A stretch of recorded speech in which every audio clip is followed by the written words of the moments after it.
नमस्कार दोस्तों, top up YouTube channel पर आपका स्वागत है। फिटर NSQ 5 लेवल की है क्वेश्चन सीरीज़ है, वो डिस्कस कर रहे थे। उसमें 4 क्लास है, हमने कंप्लीट कर ली थी। आज 5 नंबर की क्लास है। इसमें 230 क्वेश्चन तक है, कंप्लीट हो गए थे। 231 नंबर क्वेश्चन से स्टार्ट आज। इसमें है फर्स्ट क्वेश्चन है, बकलिंग से बचने के लिए रिविटिंग के बीच न्यूनतम दूरी क्या है। तो इसके अंदर है 2 रिविट होती है। 2 प्लेटों को जोड़ने के बाद क्या होता है कि ये प्लेट होती है। इन प्लेटों को जोड़ने के लिए 2 रिविट होती है। इन 2 रिविटों के बीच में ये प्लेट थोड़ी आगे है, तो यहाँ इन 2 प्लेटों के बीच ये सेंटर लाइन है, ये होती है। तो इन 2 प्लेटों के बीच की जो दूरी होती है वो कितनी होनी चाहिए, वो न्यूनतम होती है, वो 3D होती है। सी ऑप्शन है वो करेक्ट होगा इसका। और रिविट के एज से यानी कि किनारे से यहाँ उसके बीच की जो दूरी होती है वो होनी चाहिए 2D होनी चाहिए, वो 2D होती है। रिविट के एज से न्यूनतम दूरी होती है वो 2D होती है। नेक्स्ट क्वेश्चन है 232 नंबर क्वेश्चन है। इसमें है स्टेनलेस स्टील के गैस वेल्डिंग में किस प्रकार के फिलर रोड का है उपयोग किया जाता है। फर्स्ट ऑप्शन है शुद्ध एल्यूमिनियम का होता है, कॉपर सिल्वर मिश्र धातु का होता है, कोलम्बियम स्टेनलेस स्टील का होता है, कॉपर लेपित माइल्ड स्टील का होता है। तो इसका जो करेक्ट आंसर है वो होगा सी ऑप्शन, कोलम्बियम स्टेनलेस स्टील का प्रयोग हम स्टेनलेस स्टील की गैस वेल्डिंग करने के लिए फिलर रोड का प्रयोग करते हैं। फिर इसके बाद है शुद्ध एल्यूमिनियम। एल्यूमिनियम इलेक्ट्रोड का प्रयोग हम प्रयोग करते हैं, वो एल्यूमिनियम की गैस वेल्डिंग करने के लिए हम प्रयोग करते हैं। और कॉपर सिल्वर मिश्र धातु का प्रयोग हम कॉपर व अन्य जैसे है कॉपर है, जिंक है और अन्य सॉफ्ट मेटल है उनकी करने के लिए, सोल्डरिंग करने के लिए, वेल्डिंग करने के लिए हम प्रयोग करते हैं फिलर रोड का। और नेक्स्ट है यहाँ पर कॉपर लेपित माइल्ड स्टील है। तो माइल्ड स्टील कॉपर लेपित होती है, तो वो माइल्ड स्टील को है वेल्डिंग करने के लिए हम प्रयोग करते हैं। इलेक्ट्रोड का वो कॉपर लेपित माइल्ड स्टील का प्रयोग करते हैं। नेक्स्ट क्वेश्चन है 233 नंबर क्वेश्चन है। इसमें है गैस वेल्डिंग दोष का नाम बताइए। इसके अंदर फर्स्ट ऑप्शन है पोरोसिटी है, पिघलने की कमी है, फ्यूजन की कमी है, ऑक्सीकृत वेल्ड है, अपूर्ण पेनिट्रेशन है। तो इसका जो करेक्ट आंसर है वो होगा B option, lack of fusion है। बी ऑप्शन करेक्ट होगा। नेक्स्ट क्वेश्चन है 234 नंबर। इसमें है यदि नोजल मोल्टन पुल को छूता है तो क्या होगा। तो फर्स्ट ऑप्शन है स्पार्क होगा, सेकंड है धुआं होगा, बैक फायर होगा एंड फ्लैश बैक होगा। तो इसका जो करेक्ट आंसर है वो होगा बैक फायर होगा। और बैक फायर एक छोटा सा क्या होगा, विस्फोट होगा, और जो चिंगारी है वो वापस सिलेंडर की तरफ जाएगी। तो उसको बचाने के लिए हम क्या करेंगे कि पहले ऑक्सीजन सिलेंडर को है वो बंद कर देंगे, और फिर उस नोजल को है वो हम जो पानी है उस पानी के बर्तन में है डुबो देंगे, ताकि बैक फायर से हम बचा जा सके, कोई भी नुकसान ना हो। और उसके जो लक्षण होते हैं वो क्या होता है, एक छोटा सा उसके ऊपर मोल्टन पुल को छूता है तो छोटा सा विस्फोट होता है, और फिर वो चिंगारी है सिलेंडर की तरफ बढ़ती आगे। तो इससे बचने के लिए उसके ऊपर क्या आता है कि एक तो चिंगारी टाइप में है और काला धुआं है निकलता है नोजल से है चिंगारी और काला धुआं निकलता है, और जो नोजल है वो नोजल का हैंडल है वो गर्म हो जाता है। नेक्स्ट क्वेश्चन है 235 नंबर।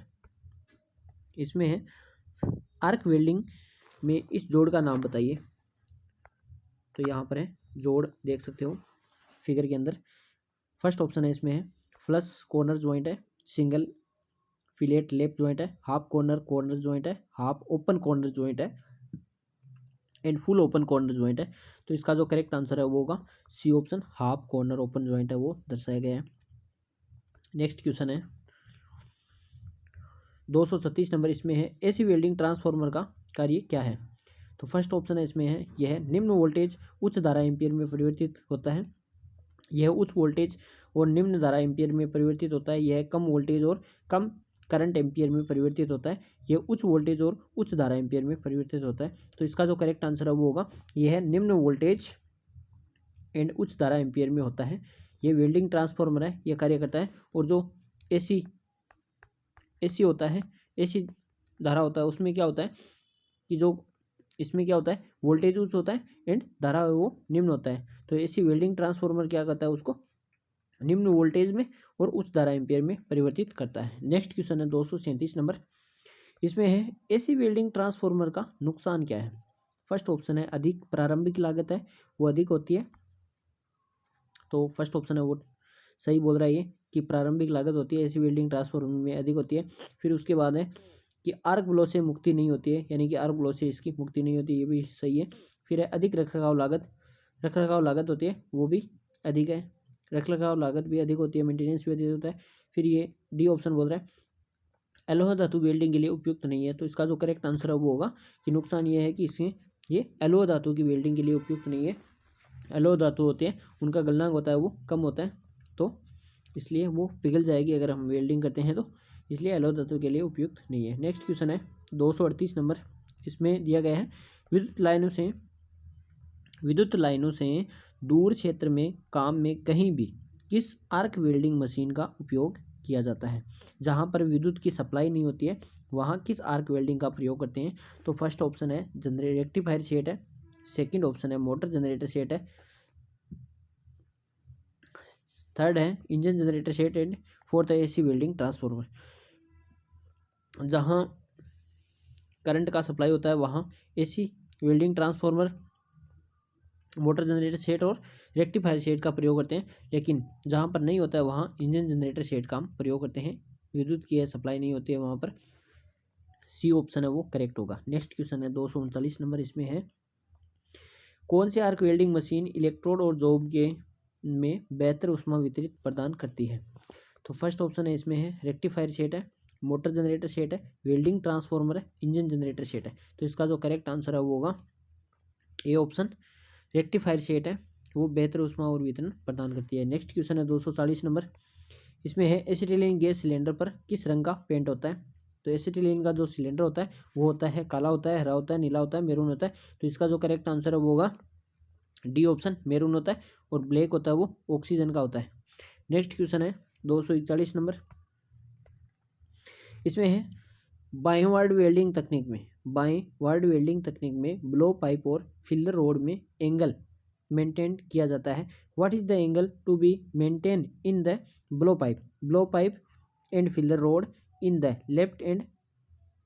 लेफ्टवर्ड वेल्डिंग तकनीक के अंदर है टेक्निक होता है, तो उसमें होता है ब्लो पाइप का जो एंगल होता है वो इसमें फर्स्ट ऑप्शन दिया हुआ है 60 डिग्री एंड 30 डिग्री होता है, एंड 50 डिग्री और 40 डिग्री होता है, 30 डिग्री एंड 50 डिग्री होता है, 60 डिग्री एंड 40 डिग्री होता है, तो इसका जो करेक्ट आंसर है वो होगा first option 60 degree blow pipe होता है एंड फिलर रोड होती है वो 30 डिग्री पर होती है।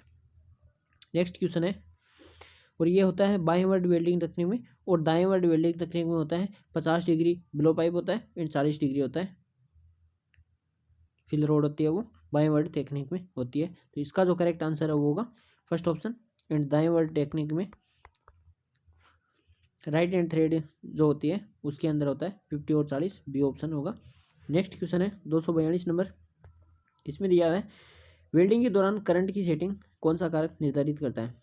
फर्स्ट ऑप्शन है जोड़ का प्रकार करता है, वेल्ड की स्थिति करता है, इलेक्ट्रोड की लंबाई करता है एंड इलेक्ट्रोड का व्यास करता है, तो इसका जो करेक्ट आंसर है वो होगा डी ऑप्शन, इलेक्ट्रोड का जो व्यास है वो वेल्डिंग का करंट है वो निर्धारित करता है। अलग अलग करंट के अनुसार अलग अलग इलेक्ट्रोड के व्यास के अनुसार उसकी वेल्डिंग का जो करंट है वो निर्धारित किया जाता है। नेक्स्ट क्वेश्चन है इसमें है 243 नंबर, इसमें है स्टेप डाउन ट्रांसफार्मर में वेल्डिंग के लिए OCV क्या है जो मुख्य आपूर्ति वोल्टेज 220 या 440 वोल्ट को कम करता है, तो ये कौन से वोल्ट में कम करता है, तो फर्स्ट ऑप्शन है यहाँ पर 40 से 100 वोल्ट में, 50 से 100 वोल्ट, 30 से 20 वोल्ट और 20 से 25 वोल्ट, तो इसका जो करेक्ट आंसर है वो है एसी वेल्डिंग ट्रांसफार्मर है वो 40 वोल्टेज से 100 वोल्टेज के बीच है, 220 वोल्टेज होता है उसको 40 से, और 440 वोल्ट होता है उसको 200 वोल्टेज के अंदर है वो चेंज करता है, और करंट को है वो इंक्रीज करता है। नेक्स्ट क्वेश्चन है 244 नंबर, इसमें है कौन सी वेल्डिंग मशीन जो सभी प्रकार के इलेक्ट्रोड का उपयोग करके लोहे और एलोहे धातु की वेल्डिंग के लिए AC और DC दोनों की आपूर्ति करने के लिए डिजाइन की गई है, तो फर्स्ट ऑप्शन इसमें है रेक्टिफायर सेट है, ट्रांसफार्मर सेट है, मोटर जनरेटर सेट है एंड इंजन जनरेटर सेट है। तो इसका जो करेक्ट आंसर है वो है फर्स्ट ऑप्शन रेक्टिफायर सेट का हम प्रयोग करते हैं एसी और डीसी दोनों आपूर्ति करने के लिए लोहे और अलोहे धातुओं के लिए, यानी ferrous and non ferrous metal के लिए हम प्रयोग करते हैं। अगला क्वेश्चन है, इसमें है 245 नंबर, इसमें है आकृति में दिखाए गए वेल्डिंग प्लांट में किए गए सुरक्षा संचालन का नाम क्या है। तो यहाँ पर वेल्डिंग की गई है और ये एक पाइप द्वारा है, यहाँ की जो गैसें होते हैं उसको बाहर ले जाया जाता है। तो यहाँ पर फर्स्ट ऑप्शन है कंप्रेशन, फ्यूज को निकालता है, गैसों को साफ करने के लिए सतह को ठंडा करता है, पानी सतह को साफ करने के लिए लगाया गया है, एंड डी ऑप्शन है निकास वाहिनी फ्यूज और गैसों को पकड़ती है। तो निकास वाहिनी, इसका जो करेक्ट आंसर है वो होगा निकास वाहिनी है, फ्यूज और गैसों को पकड़कर बाहर छोड़ती है जिससे कि व्यक्ति को है नुकसान ना हो। नेक्स्ट क्वेश्चन है अक्ष के रूप में चिन्हित भाग का नाम क्या है। तो यहाँ पर ये सिलेंडर दर्शाया गया है, तो ये फर्स्ट ऑप्शन है इसका है सेफ्टी प्लग है, स्टील की बोतल है, वाल्व है, स्पिंडल है और घुलनशील एसिटिलीन है। तो इसका जो करेक्ट आंसर है वो होगा फर्स्ट ऑप्शन सुरक्षा प्लग, फर्स्ट ऑप्शन है इसका करेक्ट होगा। नेक्स्ट क्वेश्चन है 247 नंबर, इसमें है वेल्ड दिशा में उत्पन्न होने वाली विकृति का नाम क्या है। वेल्ड की दिशा के अंदर जो उत्पन्न होती है विकृति उसको कहते हैं, कौन ये विकृति कहते हैं, वेल्डिंग बेंडिंग विकृति कहते हैं, लॉन्गिट्यूडनल विकृति कहते हैं एंड ट्रांसवर्स वेल्डिंग या ट्रांसवर्स डिस्टॉर्शन यानी विकृति कहते हैं। तो इसका जो करेक्ट आंसर है वो होगा सी ऑप्शन, लॉन्गिट्यूडनल विकृति होती है वो वेल्ड की दिशा में उत्पन्न होती है। नेक्स्ट क्वेश्चन है 248 नंबर, इसमें है वेल्डिंग और कटिंग ऑपरेशन के दौरान कोण में धातु के किनारे का नाम क्या है। फर्स्ट ऑप्शन है कर्व है, ड्रैग है, बेवल है, गाउजिंग है। तो इसका जो करेक्ट आंसर है वो होगा C option, bevel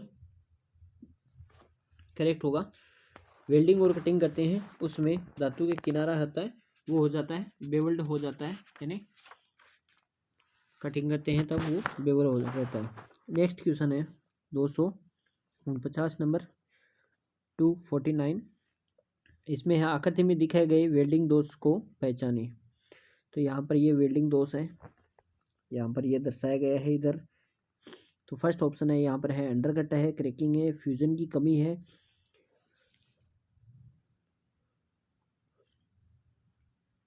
incomplete penetration है। तो इसका जो करेक्ट आंसर है वो होगा फर्स्ट ऑप्शन अंडरकट, यहाँ पर ये अंडरकट है वो दर्शाया गया है, ये ऑप्शन करेक्ट होगा। नेक्स्ट है 250 नंबर क्वेश्चन है, इसमें है वेल्डिंग करते समय सिलेंडर की चाबी को सिलेंडर से क्यों नहीं हटाया जाता है। तो फर्स्ट ऑप्शन है गैस रिसाव को रोकने के लिए, गैस आपूर्ति को समायोजित करने के लिए, बार बार खोलना और बंद करने के लिए, आग के मामले में जल्दी से बंद करने के लिए। तो इसका जो करेक्ट आंसर होगा डी ऑप्शन करेक्ट होगा, आग के मामले में है जल्दी से बंद करने के लिए हम प्रयोग करते हैं। नेक्स्ट क्वेश्चन है 251 नंबर, इसमें है रेगुलेटर को जोड़ने से पहले सिलेंडर वाल्व सॉकेट को कौन सी प्रक्रिया है वो ब्लो आउट कर देती है। लेकिन ब्लो आउट है वो यानी कि जो धूल के कण होते हैं या अपशिष्ट होता है उनको है वो कौन सी क्रिया के द्वारा है बाहर निकाल देती है। तो फर्स्ट ऑप्शन है क्रैकिंग है, बेक फायर है, फ्लैश बेक है एंड दबाव परीक्षण प्रेशर टेस्टिंग है। तो इसका जो करेक्ट आंसर है वो होगा ए ऑप्शन है वो करेक्ट होगा। नेक्स्ट क्वेश्चन है 252 नंबर, इसमें है ऑक्सीजन सिलेंडर का रंग होता है वो कैसा होता है। तो फर्स्ट ऑप्शन है लाल होता है, नीला होता है, काला होता है, मैरून होता है। तो इसका जो करेक्ट आंसर है वो होगा सी ऑप्शन करेक्ट होगा, ब्लैक होता है। ऑक्सीजन सिलेंडर का जो कलर होता है वो ब्लैक होता है। अक्ष के रूप में चिन्हित भाग का नाम क्या है। तो यहाँ पर गैस कटिंग नोजल है वो दर्शाया गया है, इसके अंदर फर्स्ट ऑप्शन है वो हैंडल है, मिक्सिंग चेंबर है, ऑक्सीजन नियंत्रण वाल्व एंड एसिटिलीन नियंत्रण वाल्व है। तो इसका जो करेक्ट आंसर है वो होगा सी ऑप्शन करेक्ट होगा, ऑक्सीजन नियंत्रण वाल्व ये दर्शाया गया है ऊपर का, और ये नीचे वाला है वो एसिटिलीन वाल्व है। यहाँ पर ये हैंडल है और यहाँ पर ये मिक्सिंग चेंबर है। नेक्स्ट क्वेश्चन है 254 नंबर का, इसमें है पीपीई का नाम क्या है। यहाँ पर ये इसका जो फिगर है वो देख सकते हो। फिर इसके बाद यहाँ पर है इसमें पोर्टेबल स्क्रीन है, चिपिंग गोगल है, वेल्डिंग हैंड स्क्रीन है एंड वेल्डिंग हेलमेट स्क्रीन है। इसका जो करेक्ट आंसर है वो होगा C option, welding hand screen है वो दर्शाई गई है। नेक्स्ट क्वेश्चन है 255 नंबर, इसमें है आर्क वेल्डिंग प्रक्रिया में सेलुलोसिक इलेक्ट्रोड का उद्देश्य क्या है। फर्स्ट ऑप्शन है जमा हुआ स्लैग को हटाना बहुत आसान है, हाई स्ट्रेंथ स्टील के लिए इस्तेमाल किया जाता है, इसका उपयोग लो कार्बन स्टील के लिए किया जाता है, यह सभी स्थितियों के लिए उपयुक्त है। तो इसका जो करेक्ट आंसर है वो है फर्स्ट ऑप्शन है जमा हुआ स्लैग हटाना बहुत आसान होता है। फर्स्ट ऑप्शन है इसका करेक्ट होगा। आर्क वेल्डिंग प्रक्रिया में सेलुलोसिक इलेक्ट्रोड का उद्देश्य ये जमा हुआ स्लैग हटाने के लिए बहुत आसान होता है, इसके लिए उपयोग किया जाता है। नेक्स्ट क्वेश्चन है 256 नंबर, इसमें दिया गया है अक्ष के रूप में चिन्हित भाग का नाम क्या है। यहाँ पर गैस कटिंग है वो दर्शाया गया है। तो गैस कटिंग में मेटल में वर्टिकल, यहाँ पर वर्टिकल गैस कटिंग है वो मशीन है वो दर्शाई गई है। तो इसमें है प्री हीटिंग कंट्रोल वाल्व है, ऑक्सीजन कंट्रोल वाल्व है, horizontal adjustment and vertical adjustment है। तो इसका जो करेक्ट आंसर है वो होगा, इसका जो करेक्ट आंसर है वो होगा हॉरिजॉन्टल एडजस्टमेंट है वो दर्शाया गया है। नेक्स्ट क्वेश्चन है 257 नंबर, इसमें है ऑक्सीजन सिलेंडर की भंडारण क्षमता है वो क्या होती है। फर्स्ट ऑप्शन है 7 मीटर क्यूब होती है, 10 meter cube, 14 meter cube and 15 meter cube होती है। तो इसका जो करेक्ट आंसर है ऑक्सीजन सिलेंडर की जो भंडारण क्षमता होती है वो 7 मीटर क्यूब होती है एंड एसिटिलीन जो सिलेंडर है उसकी जो भंडारण क्षमता होती है वो 6 मीटर क्यूब होती है। नेक्स्ट क्वेश्चन है 258 नंबर, इसमें है गैस कटिंग के दौरान शरीर को उड़ने वाली चिंगारी से बचने के लिए उपयोग किए जाने वाले उपकरण का नाम क्या है। तो फर्स्ट ऑप्शन है इसमें है चमड़े की टोपी है, चमड़े का एप्रन है, चमड़े के जूते हैं एंड कटिंग गॉगल्स है। तो इसका जो करेक्ट आंसर है वो होगा चमड़े के एप्रन, बी ऑप्शन है वो करेक्ट होगा। नेक्स्ट क्वेश्चन है 259 नंबर, इसमें है गैस वेल्डिंग में उपयोग के बाद लो को कैसे बुझाएं। गैस वेल्डिंग करने के बाद है जो लो होती है उसको बुझाने के लिए हम कैसे बुझाते हैं। तो इसका फर्स्ट ऑप्शन है इसमें है ऑक्सीजन को बंद करें और पानी में ब्लो पाइप को डुबोएं। नेक्स्ट है एक साथ ऑक्सीजन और एसिटिलीन वाल्व को बंद करें। उसके बाद सी ऑप्शन है ऑक्सीजन वाल्व को पहले और एसिटिलीन वाल्व को बाद में बंद करें।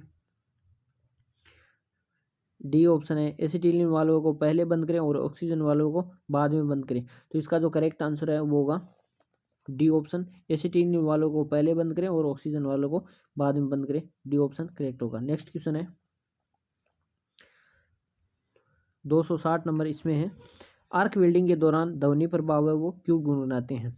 हेमिंग ध्वनि होती है वो क्यों आती है। तो फर्स्ट ऑप्शन है इसमें है लंबी चाप की लंबाई के कारण, शीघ्र वेल्डिंग, लघु चाप वेल्डिंग के कारण, सामान्य चाप लंबाई के कारण। तो इसका जो करेक्ट आंसर है वो होगा लंबी चाप की लंबाई के कारण, लॉन्ग चाप लंबाई है। फर्स्ट ऑप्शन इसका करेक्ट होगा। नेक्स्ट क्वेश्चन है एंड आज की क्लास का है वो लास्ट क्वेश्चन है, इसमें है वेल्डिंग में कौन सा आंतरिक दोष है नग्न अंशों के लिए अदृश्य है। तो फर्स्ट ऑप्शन है इसमें है स्पेटर है, पोरोसिटी है, अंडरकट है एंड स्ट्रे आर्क है। तो इसका जो करेक्ट आंसर है वो होगा पोरोसिटी, बी ऑप्शन है वो करेक्ट होगा। दोस्तों अगर ये हमारी वीडियो है, हमारी मेहनत है, कुछ अच्छा रंग ला रही है और आपको हेल्पफुल रही है तो चैनल को है सब्सक्राइब, लाइक करना, शेयर करना अपने दोस्तों के साथ और वीडियो को है लास्ट तक वॉच करना। मिलते हैं नेक्स्ट अगली जो क्लास है उसमें। Thanks for watching and bye bye.